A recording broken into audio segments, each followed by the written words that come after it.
इधर में ज्ञान का ज्योति जलाया गया। इस सरोवर को हम बोलते हैं ज्ञान का सरोवर, और इसका मिलके बन गया फिर ज्योति से। अभी आपने दर्शन किए होंगे, वहां पे लिखा हुआ है आदि गुरु शंकराचार्य मंदिर। ये आदि गुरु शंकराचार्य जी बताते हैं कि 1200 साल पहले जब उन्होंने पूरे भारत को घूमा, वो घूमते हुए यहाँ पे आए और उन्होंने बैठकर इधर में पूरा मेडिटेशन किया, ध्यान किया, महसूस किया इस बात को, और फिर उन्होंने कह दिया कि भगवान जो कृष्ण ने गीता गाई थी वो ठीक इसी जगह पर ही गाई गई। आज से 5,500 वर्ष जो कि महाभारत का युद्ध लड़ा गया, ये पूरा ही 48 कोस का भूमि, यानी कि 156 किलोमीटर में महाभारत का युद्ध लड़ा गया। बताते जो कि 18 दिन तक चला।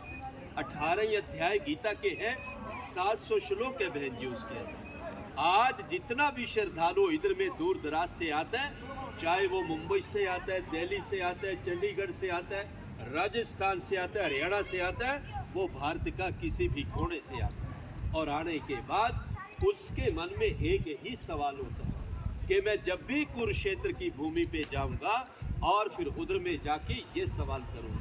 बहन जी उनका सवाल होता है सीधा साधा सा कि हमें वो लाल मिट्टी तो बताइए कि किधर है, क्योंकि उस समय बहुत ही भयानक युद्ध हुआ था और युद्ध के कारण ही वो पूरा का पूरा धरती लाल हो गया।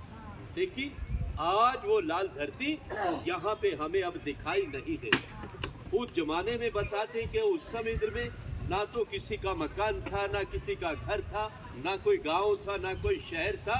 ये बिल्कुल एक बंजर जमीन था कि जिधर में महाभारत का युद्ध लड़ा गया। आज हम जिस पवित्र भूमि पे आए हैं, ये है मध्यम, यानी कि सेंटर पॉइंट, के जहाँ पर भगवान कृष्ण जी ने अर्जुन को गीता सिखाई। जब अर्जुन को यहाँ पे आके मोह हो गया कि मेरे चाचा, मेरे दादा, मेरे बंधु, मेरे सके तो है प्रभु, मैं मारूं तो किसको मारूं, तो भगवान कृष्ण जी ने फिर इस जगह से कह दिया अर्जुन अगर तू नहीं मारेगा तो मारेंगे सब जाएंगे, इसलिए उठो और युद्ध का तैयारी करें।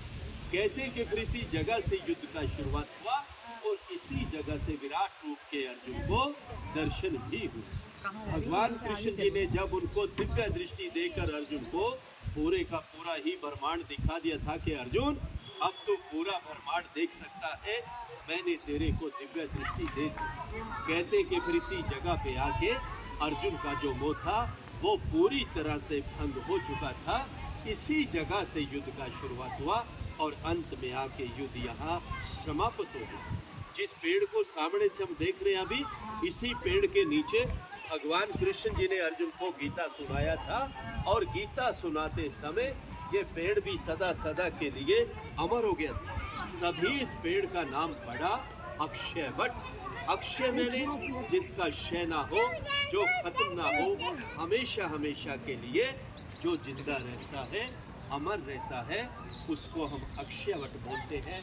बहुत सारे श्रद्धालु आते हैं, पेड़ को नमस्कार करते हैं और जो उनकी मनोकामनाएं होती है वो यहाँ से पूर्ण की जाती है। पेड़ का चारों तरफ से परिक्रमा भी किया जाता है। उसमें एक मंत्र बोला जाता है, ओम नमो भगवते वासुदेवाय। चाहे तो हम विराट रूप का भी परिक्रमा कर सकते हैं, इसमें भी यही मंत्र बोला जाएगा, ओम नमो भगवते वासुदेवाय। तो बहन जी ये यहाँ का जानकारी है। आप अपनी तरफ से जो भी सेवा देना चाहते हैं आप दे सकते हैं। सुनने के लिए और समय के लिए आप सभी का बहुत बहुत धन्यवाद। बोली कृष्ण भगवान।